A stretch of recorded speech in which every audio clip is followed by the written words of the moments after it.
शुरुआत करेंगे बड़ी खबर के साथ। दिल्ली से खबर, 21 राज्यों की 102 लोकसभा सीटों पर नामांकन, तमिलनाडु की 39 सीटों पर नामांकन होगा, राजस्थान की 12 सीटों पर नामांकन, मध्य प्रदेश की 6 सीटों पर भी नामांकन होगा। तो राजस्थान की 12 सीटों पर नामांकन, मध्य प्रदेश की 6 सीटों पर नामांकन होगा। बता दें, तमिलनाडु की 39 सीटों पर नामांकन होगा। 21 राज्यों की 102 लोकसभा सीटों पर नामांकन। दिल्ली से ये बड़ी खबर आप तक पहुंचा रहे हैं, जहां 21 राज्यों की 102 लोकसभा सीटों पर नामांकन होगा, तमिलनाडु की 39 सीटों पर नामांकन होगा।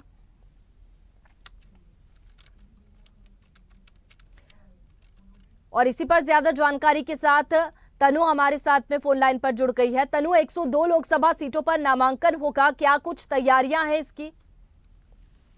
जी बिल्कुल वैष्णवी, 2024 का जो लोकसभा चुनाव है उसका बिगुल जो है वो अब बज चुका है। तो पहले चरण की जो 102 लोकसभा सीटें हैं उनके लिए आज अधिसूचना जो है वो जारी हो गई है, जिसमें उत्तर प्रदेश है, बिहार है, पश्चिम बंगाल, उत्तराखंड सहित 21 राज्यों की जो 102 लोकसभा सीटों के लिए जो है वो आज उम्मीदवार आज से नामांकन भर सकेंगे।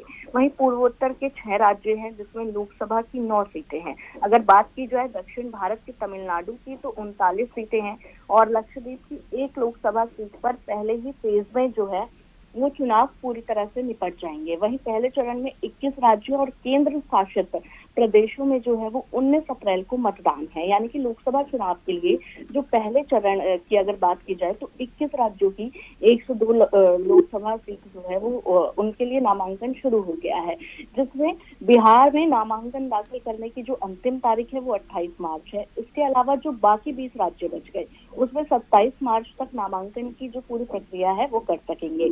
वहीं नामांकन वापस लेने की जो तारीख है वैष्णवी वो भी 30 मार्च है, जबकि बिहार में 2 अप्रैल और 1 नामांकन वापस लिया जा सकेगा। पहले फेज के लिए 19 अप्रैल को सभी 102 लोकसभा सीटों पर एक साथ जो है मतदान होंगे, जबकि जो नतीजे हैं वो 4 जून को आएंगे। बिल्कुल तनु, नामांकन के लिए जो पार्टी के नेता है, बड़े नेता प्रत्याशियों के साथ में पहुंचेंगे, कैसी तैयारियां हैं, क्या कुछ जानकारी इसको लेकर? जी बिल्कुल, जो नामांकन के लिए जो प्रत्याशी है उनके पहुंचने का जो अब वो सिलसिला है वो जारी हो जाएगा।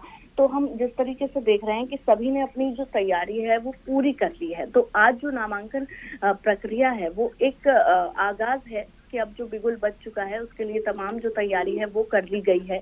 और जिस तरीके से हमने देखा कि बीते दिनों जो है उनकी बैठकें लगातार हुई, प्रत्याशियों के नाम घोषित किया, कुछ के पत्ते काटे गए, कुछ के टिकट काट दिए गए और कुछ को जो है नए चेहरे हमें देखने को मिले। तो ऐसे में जो तमाम तैयारियां है वैष्णवी वो पूरी हो गई है। वहीं अगर मैं यूपी की बात करूं तो 8 संसदीय सीटों पर जो है वो चुनाव हो रहा है और हमेशा हमने देखा है कि पश्चिमी यूपी से जो है वो आगाज होता है। तो ऐसे में जो यूपी की अगर बात की जाए तो सहारनपुर, कैराना, मुजफ्फरनगर की जो ये सीटें हैं इसमें जो है वो सीट शामिल है, मुरादाबाद भी है जिसमें रामपुर भी है और पीलीभीत भी है।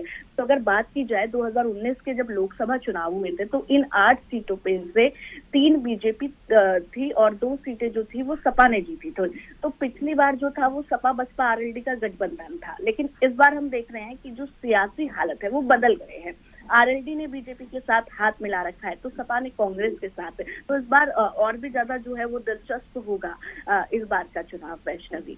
बिल्कुल तनु, आप बने रहिए हमारे साथ में। हमारे साथ अनिरुद्ध फोन लाइन पर जुड़ गए हैं। अनिरुद्ध, मध्य प्रदेश की 6 सीटों पर नामांकन होगा, क्या कुछ तैयारियां हैं इसको लेकर के, क्योंकि बड़े नेता भी प्रत्याशियों के साथ में नामांकन के लिए पहुंचेंगे?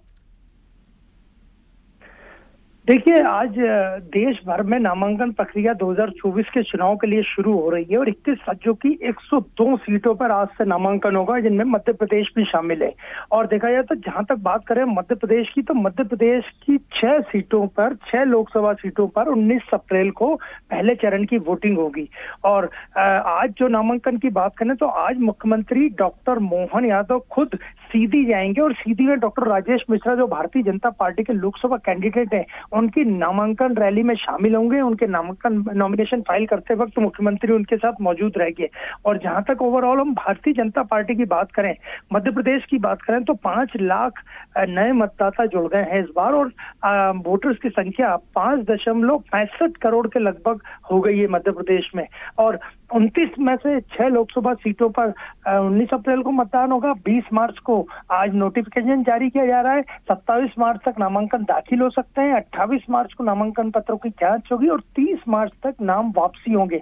और जहां तक लोकसभा के पहले चरण की बात करें तो मध्य प्रदेश के सीधी, शहडोल, जबलपुर, मंडला, बालाघाट और सबसे महत्वपूर्ण सीट है छिंदवाड़ा। इसके लिए प्रथम चरण में 19 अप्रैल को वोट डाले जाएंगे और आज से नामांकन प्रक्रिया शुरू, कुछ ही घंटे बाद 11 बजे से शुरू नामांकन प्रक्रिया शुरू हो जाएगी। बिल्कुल अनिरुद्ध, क्या कोई इसके लिए गाइडलाइंस भी जारी की गई है कि नामांकन स्थल पर जब पहुंचेंगे नामांकन करने के लिए प्रत्याशी तो कितने लोगों के साथ में पहुंच सकते हैं?